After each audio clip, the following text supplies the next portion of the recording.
أنا إذا الله سبحانه وتعالى حشرني يوم القيامة أول حاجة سأقولها لله سبحانه وتعالى أن هذا هو اللي علمني أن أفهم كتابه.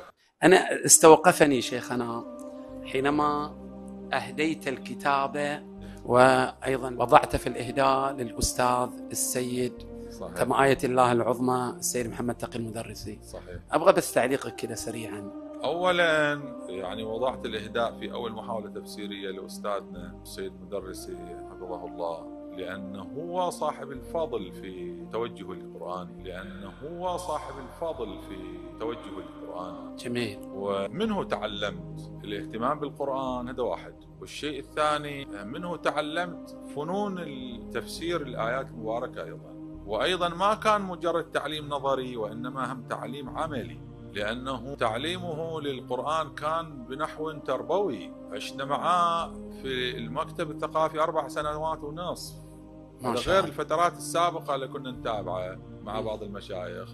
بس في المكتب وياه 4 سنوات ونصف. جميل. وبالتالي يوميا كنت أتعاطى طرقه في تفسير القرآن الكريم. تأثرت شيخنا كثيرا. طبعا هذا أصل تكويني هو سيد مدرسي. طيب، واستمريت في هذا الموضوع أيضا سنين بعد تلك السنوات أيضا ولم أنقطع طبعا. جميل.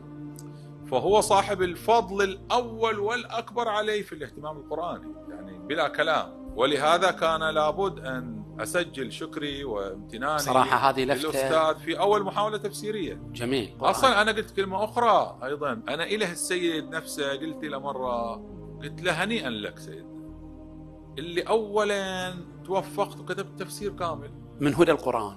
من هدى القرآن. جميل.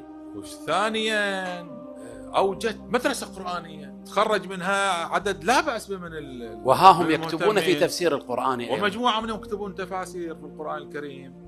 فخلقت ثقافة قرآنية جيدة. قلت له هنيئا لك يعني على هالإنجاز الكبير. أنا إذا الله سبحانه وتعالى حشرني يوم القيامة أول حاجة سأقولها لله سبحانه وتعالى أن هذا هو اللي علمني أن أفهم كتاب. يا علي.